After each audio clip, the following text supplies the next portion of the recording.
Hey guys, it's your tour guide Kalltorak here, and today I want to talk about 4 massive changes that are coming in the Fate of the Val League.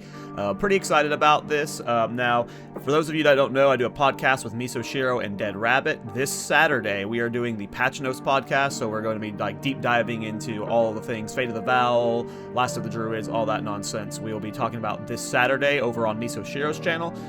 So either check out the VOD on the YouTube or watch us live. I don't know what time we're doing it live because we're doing it the moment Miso gets back from Japan. He's been on vacation in Japan for a few weeks, and the moment he gets home, apparently we're going to be streaming the podcast. So he's insane. But yeah, I wanted to talk about 4 big changes that are coming in this patch that people are potentially overlooking in some ways or just might not have seen in the Q&A. Now, one thing I want to talk about is there's a lot of anger and drama over this league right now, and I mean, some of it's understandable. We're going to be talking about it again on the podcast this weekend, but one thing I want to talk about is there's this sentiment going on right now that developing 2 games at once is going to lead to the death of both of these games, which I think is absurd. I think anyone calling for the cancellation, like the stopping of development of PoE 1 or the stopping of development of PoE 2 so the other game can thrive or whatever, is ridiculous. I think the problem right now is that they're developing PoE 2 as if it's a finished product. I've said this many times in the past. That's the problem right now, is they're treating PoE 2 like it's done. If they weren't treating it that way, things would feel much different for both games. Until we're past this gross period of development, it's just going to be awkward like this, I guess. But the whole statement that these 2 games can't be developed together, these 2 games can't coexist, I think is ridiculous and premature. I just think GGG is forcing their hand by trying to treat PoE 2 as if it's a finished product ready for leagues. Yeah, that's just the world we live in right now, but I just wanted to get my opinion out there. I also think that they claimed in the Q&A that their full release is in 2026. I'm calling cap. They just delayed the endgame rework that was promised and so desperately needed, and there's gonna be more delays. I don't know. I'm calling cap 2026 release. But yeah, let's dive into the 4 biggest changes that I saw announced either in the Q&A on the change, and this one is kind of big, but it's also not going to have its full effect until 0.5, and it is that rarity on gear is being changed. The value for rarity on gear has been significantly lowered, so it's just less important to have on your gear, which is awesome, and in 0.5, they plan on completely removing the modifier from your gear. They didn't want to do it this patch because they didn't have a suitable modifier they wanted to replace it with, and if they would have just removed that modifier from that pool, they would have had to re-change all the roll values and stuff. It makes sense why they wanted to wait until they had a new thing they wanted to replace the roll with, but it's just a good news. I think a lot of people, at least in our community, has been complaining about rarity on gear for now. For me specifically, I originally was really hyped about rarity on gear. It just makes sense from a theme perspective, and just I played Diablo 2 a lot. Magic Find sets were always fun to have, but as someone who makes builds in PoE 2, as a build maker, I find rarity on gear very limiting. It's one of the things that just kills my creativity the most, and it makes me sad whenever I have someone pop into my stream. It happens a lot where they'll be like, oh, this build's fun, they ask questions about it, you explain it to them, and then their final question is, how much rarity are you running? And if you say anything below 100%, they're like, oh, I'm not playing this build.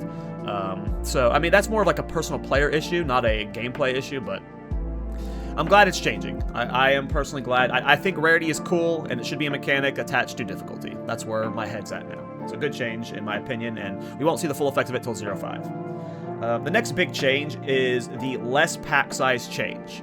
And I think this is going to have more consequences than people realize. Now, on the podcast a few weeks ago, we had Lalcohol on, and we actually talked about reducing the pack size on that podcast. And I believe it was Rabbit and Lalcohol that both said they thought it would be a good idea, and I was against it.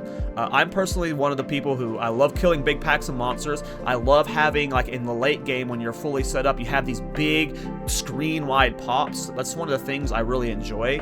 I mean, a lot of my builds end up being big prolification builds. Trample Toe builds are a good example, like my Arctic Arta Trample Toe build, where you just let someone hit you with Arctic Armor, and then the 2 million damage chains across the screen. The pack size change is going to have probably a big negative impact on prolifications and chaining builds. Trample Toe, requiring as many enemies connecting each other to spread the effect. Poison Prolification, Ignite Prolif, these require enemies touching each other for them to chain. And it just depends on how big the pack size changes are. This could be a little bit early dooming, but there will be like some unintended consequences to some builds. If you played any of these ultra screen ride clearing builds that required a chaining cascade effect, the pack size changes is potentially a significant nerf to your build. Now, GGG did say in the Q&A that in the future, they will find ways to convert difficulty to pack size. So if you are one of these builds, like, Lockahal's Trample Toe Reap build, you can eventually add something to your map, the modifiers, or your Atlas passive, I don't know, that reduces difficulty but gives you more enemies, and then that would be a strategy you play on Trample Toe-like builds. But for me personally, I was not happy about the density change, because I like density, but one, it's going to lead to better performance, I guess, and two, we'll have to see how it feels. We might be dooming a bit too hard, because at some points in endgame juicing, the pack size was a little too extreme, to where you literally couldn't even see the ground, so we could be dooming a little too early here. Just wanted to throw that out there, though, and from a build maker's perspective, keep your eyes on prolification and chaining builds, because they might be a little bit nerfed this patch. The third biggest change is the change to mapping. When you complete all checkpoints, all activities get revealed on the map. I personally did not mind that the rare icons were removed, but I've seen a lot of people in the community who were, I guess, felt lost in maps immediately. There was a big Kalltorak video that I really agreed with, where he talked about the layouts in maps were the biggest problem as to why people were getting lost, and it didn't have anything to do with the fact that the icons were there, which I agreed with completely. You would have rituals in these little butt crack corners of the map. You would have, like, rares in these little pockets that you would just never, like, just glance into, that, like, there's a little edge there that they were just hiding in. Like, that's just bad layout design, and I don't know if, like, this was necessarily needed. Now, it's not a bad thing. It's great. Like, there's no downside here to having this. Like, you clear the map, and then you get to see where everything was. You get to go backtrack then, but it doesn't solve the problem that Kalltorak was pointing out, where if you just want to clear the map through once, when you get all the checkpoints and you reveal everything, and it's like, oh, I missed this and this, well, you get to warp back and then go and do them then. So the real solution here would have been, like, better layouts. That's going to come in time.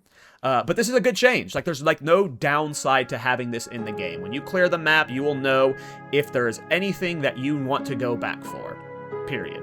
And you'll decide yourself. You create your own FOMO, and you do not need to fear of missing out on the stuff you don't want to do. So don't let that force you into, like, redoing, backtracking all your maps. But it's a cool change. It's going to help out mapping a lot. But I just wanted to talk about that Kalltorak video where he mentions that the layouts are really the problem here, and we wouldn't need a mechanic like this if the layouts were just more polished, which will come in time. And the last big mechanic I want to talk about is the anti-burst damage mechanic from bosses. Let me get the patch notes up, actually, so I can read it. So, bosses now have an anti-burst damage mechanic. Once a boss has finished its merge or becomes aggro, the damage reduction period starts counting down. The damage reduction tapers down from a full effect to no effect over the course of this duration. For every unit the boss moves from its starting location, the damage reduction will fall off even faster. Bosses which cannot or barely move have a shorter damage reduction period. This is kind of cool. It seems like GGG is trying to find ways to slow down boss kills. We'll have to see how this works. I still think it's going to ultimately lead to some of the top-end builds one-shotting bosses. In PoE 1, you have these moments where, like, you hit these intermission phases where the bosses become immune to damage, and that only happens in a few encounters in PoE 2, and usually during those encounters when they're immune, they're not actually hurting you at all during that time. So while this is cool, in a sense, it'll, like, initially slow down that initial spike of burst. I mean, we'll have to see how it's implemented, to be honest, but it hopefully it's a step in the right direction to slowing down boss kills and making these fights just a little bit longer. I don't need 10-minute boss fights. I don't need like Diablo 4 launch Lilith like craziness fights, but there's so many like bad builds that I've played that one-shot bosses. So yeah, we like anything that's like this just hopefully shows that they are wanting to slow down boss killing in late game. And maybe I'm completely misreading the anti-burst damage mechanic, but we'll have to see how slow the taper is. You know, it could be like 1 to 2 seconds and it just slows down your initial burst, but if it's like a 10-second taper, you know, that could be interesting. It really depends on how long it takes for you to get that like that period where you're finally down to normalized damage. I doubt it's going to be like a long thing, but yeah, not sure. But that's it. Those are the 4 things, or the 4 biggest things I am excited for in this patch. Now, for those curious what I'll be league starting, right now I'm looking at Oracle Druid. Oracle just seems so cool. The 130 passives is just like a silly goose playground. Who knows what builds you'll be able to like optimize with that. And I'm not planning on league starting Thorns. I'll have another video talking about that. I'm actually thinking of playing a Stardew Valley Harvest Moon Oracle where I'm growing plants, boys. We're gonna be peeing on some plants. Yep. Okay. Bye.